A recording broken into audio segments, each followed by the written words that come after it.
రాష్ట్ర పోలీస్ శాఖలో కీలక మార్పులు జరిగాయి. సీనియర్ ఐపీఎస్ అధికారులకు ప్రమోషన్లు కల్పిస్తూ జీవో రిలీజ్ చేసింది రాష్ట్ర ప్రభుత్వం. డీజీ క్యాడర్లోకి హైదరాబాద్ సిపి కొత్తకోట శ్రీనివాస్ రెడ్డిని నియమించారు. ఇంటెలిజెన్స్ డీజీగా శివధర్ రెడ్డి, సిఐడి డీజీగా శిఖా గోయల్, జైలు శాఖ డీజీగా సౌమ్య మిశ్రా, పోలీస్ అకాడమీ డైరెక్టర్గా అభిలాష బిస్తర్ నియమించారు. మరిన్ని డీటెయిల్స్ సదా అందిస్తారు. సదా, ఎవరెవరికి ఏ శాఖలు కేటాయించారు? సీనియర్ ఐపీఎస్ ఆఫీసర్లకి ప్రమోషన్లు కల్పించారు. సో వీళ్ళంతా కూడా 1994 బ్యాచ్ సీనియర్ ఐపీఎస్ అధికారులు. వీళ్ళు ఇన్ని రోజుల పాటు అడిషనల్ డీజీపీ ర్యాంకు హోదాలో వీళ్ళు ఉన్నారు. సో వీళ్ళందరికీ కూడా డీజీపీ స్థాయి హోదాను కల్పిస్తూ ఈరోజు ప్రమోషన్లు ఇచ్చారు. దీనికి సంబంధించిన ఉత్తర్వులను ప్రభుత్వం కాసేపటి క్రితమే రిలీజ్ చేసింది. సో అయితే వీళ్ళెవరికి కూడా ఎలాంటి వాళ్ళ పోస్టింగ్స్ అనేటివి ఏమి చేంజ్ చేయలేదు. సో ఆల్రెడీ ఉన్న పోస్టింగ్స్కే ఇక్కడ నుంచి డీజీ స్థాయి హోదాలో వీరంతా కూడా పనిచేయనున్నారు. వీళ్ళంతా 1994 బ్యాచ్. యాక్చువల్గా ప్రస్తుతానికి ఇటు తెలంగాణలో 1990 బ్యాచ్ నుంచి అధికారుల నుంచి డీజీ స్థాయి హోదాలో ఉన్నారు. సో 1990 బ్యాచ్లో అంజనీ కుమార్ కావచ్చు, సీనియర్ ఐపీఎస్ ఆఫీసర్, మాజీ డీజీపీగా చేశారు. రవి గుప్తా, వీళ్ళంతా కూడా 1990 బ్యాచ్. సో 1992 బ్యాచ్కు సంబంధించిన డీజీ ఇప్పుడు జితేందర్ ప్రస్తుతానికి డీజీపీగా పనిచేస్తున్నారు. సో 1994 బ్యాచ్కు సంబంధించిన 5 సీనియర్ ఇటు ఐపీఎస్ ఆఫీసర్లను ప్రస్తుతం డీజీపీగా వాళ్ళకు ప్రమోషన్లు ఇస్తూ కాసేపటి క్రితం గవర్నమెంట్ ఇటు జీవో రిలీజ్ చేసింది. సో దీనిలో చూసుకున్నట్లయితే ముఖ్యంగా ఇటు హైదరాబాద్ సిపిగా పనిచేస్తున్నటువంటి కొత్తకోట శ్రీనివాస్ రెడ్డి, ఇతను ఇన్ని రోజుల పాటు ఏడీజీపీ ర్యాంకులో ఉన్నాడు.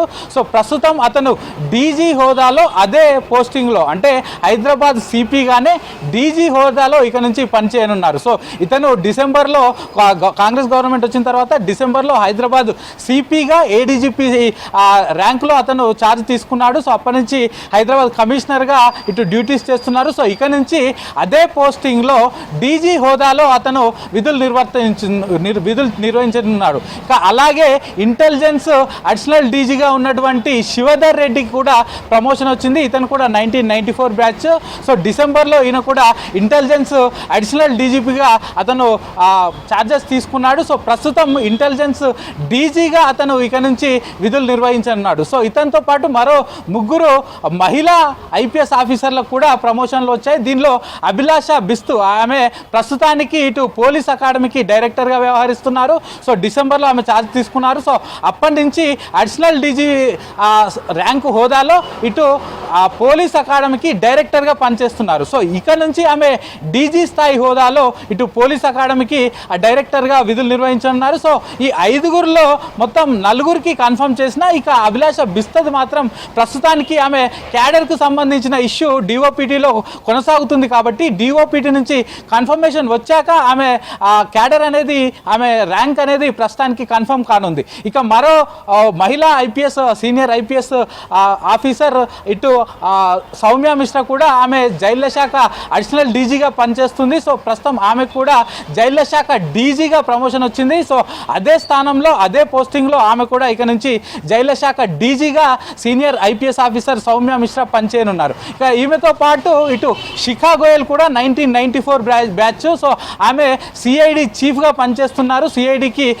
చీఫ్గా డిసెంబర్ నుంచి ఇటు సిఐడి చీఫ్తో పాటు సైబర్ సెక్యూరిటీ బ్యూరో డైరెక్టర్, అలాగే ఎఫ్ఎస్ఎల్కు సంబంధించిన చీఫ్, అలాగే ఉమెన్ సేఫ్టీ వింగ్కు సంబంధించిన చీఫ్గా మొత్తం 4 డిపార్ట్మెంట్స్ ఈ పోలీస్ శాఖలో ఆమె చూసుకుంటున్నారు. ఈ 4 డిపార్ట్మెంట్స్ కూడా ఆమె చీఫ్గా ఉన్నారు. సో ఆమె కూడా ఇన్ని రోజుల పాటు ఏడీజీపీగా పనిచేస్తున్నారు, అడిషనల్ డీజీపీ ర్యాంకు హోదాలో ఉన్నారు. ప్రస్తుతం ఆమె కూడా డీజీ స్థాయి హోదాను కల్పిస్తూ ప్రభుత్వం ఉత్తర్వులు జారీ చేసింది. సో వీళ్ళంతా కూడా 1994 బ్యాచ్కు సంబంధించిన 5 సీనియర్ ఆఫీసర్లు. సో వీళ్ళు 4కి కన్ఫర్మ్ చేసింది, 5 లిస్ట్ ఇచ్చిన 4కి కన్ఫర్మ్ చేసింది. కానీ అభిలాష్ బిస్తకు సంబంధించి ఆమె క్యాడర్కు సంబంధించి అటు డిఓపిటీలో అటు వాదనలు కొనసాగుతున్నాయి, ఆ కేసు నడుస్తుంది. కాబట్టి అది వన్స్ అయిపోయిన తర్వాత ఈమె కూడా ఇటు డీజీ స్థాయి ర్యాంకు హోదాను కల్పించనుంది ప్రభుత్వం.